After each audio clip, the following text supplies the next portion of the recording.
Hello everybody. So, interesting point, I actually had one of my most recent uploads demonetised under the new monitoring system. And I have to say, I actually think it's a really good idea, the system in general. Now, this is the first time it's actually affected me. I've obviously known about it for ages, but this is the first time it's actually affected one of my videos. And in this particular instance, the video in question, it got demonetised, I think because of the title. I think they might have thought it was a bit clickbaity or something, or I don't know. But anyway, as it turns out, the video isn't actually unsuitable in any way. So, but the thing is, they've now got a thing you can click to request a manual review. So, you know, just request someone actually have a look at it and see if the automated system was correct. Because at the end of the day, it is an automated system they use to monitor these things. Which is understandable, because you imagine how many people upload to YouTube every single day, and imagine having to hire enough people to constantly monitor that. You just couldn't do it, so it's got to be an automated system.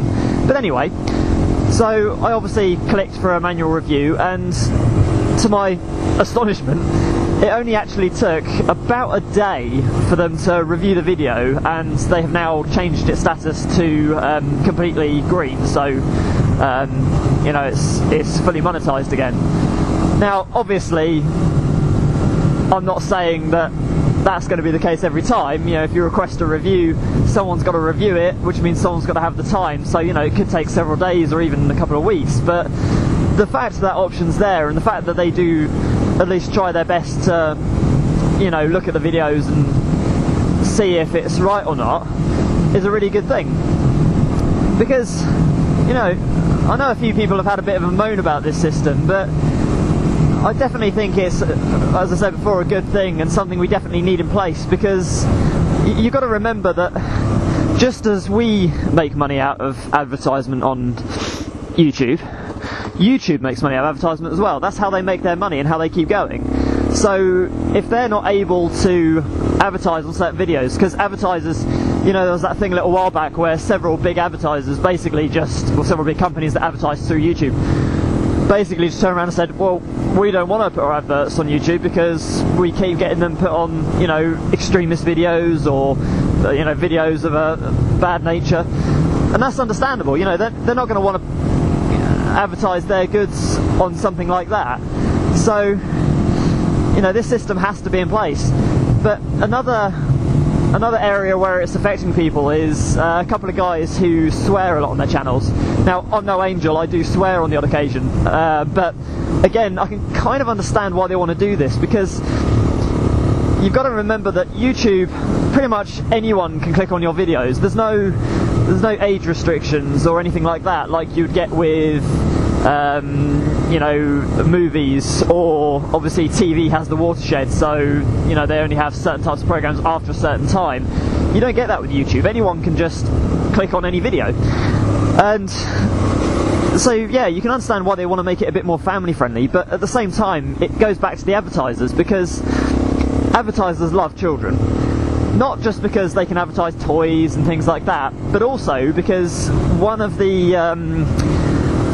big sort of things advertisers do is try and make adverts stand out and capture children's interest, even if it's a product for adults, whatever, because they know that if they can convince a child to go badger their parents to buy something, that is far more effective, and it does work really well. I mean, if you know, if you've got little kids and stuff and they watch an advert and they go and badger their parents, it is probably one of the most effective ways of at least attempting to sell your products, because obviously not all the time, you know, not every adult's going to go, yes, I'll go buy that, but you'd be surprised how many do. It's a very good way of advertising. If you're looking to advertise a product, make the advert nice, bright, colourful and child friendly. You'll be surprised how much it helps. But anyway, so yeah, again, you can see why having a sort of monitoring system in place is relatively important.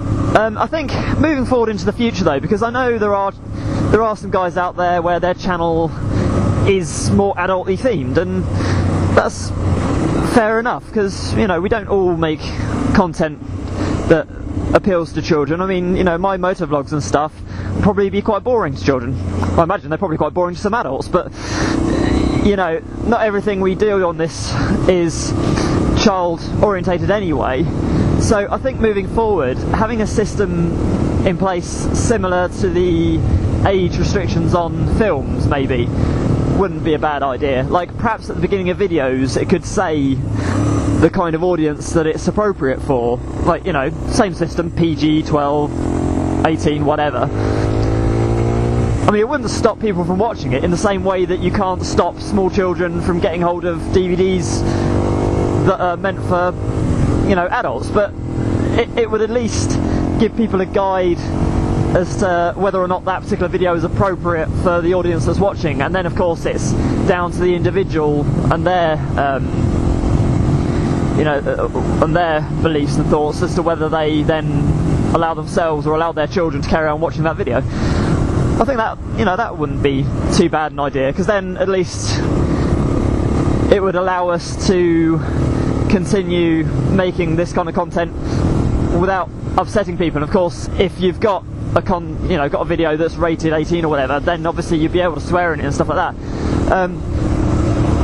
And then obviously the advertisers would be able to use that system to work out whether their ads are appropriate for that video. So rather than demonetising, saying, oh well, a few advertisers might be able to advertise on your video, the thing is that's not very helpful. Whereas if the advertisers could see, oh right, this is a 18 rated video, well, I'm advertising a video game that is also 18 rated, so that's fantastic. Or, you know, I'm advertising holidays abroad or whatever. Well, kids ain't going to be interested in that, so, you know, that can go on any kind of video.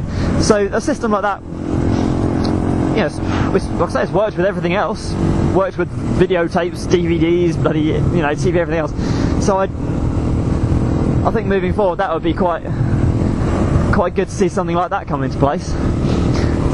But yeah, now, as I say, overall,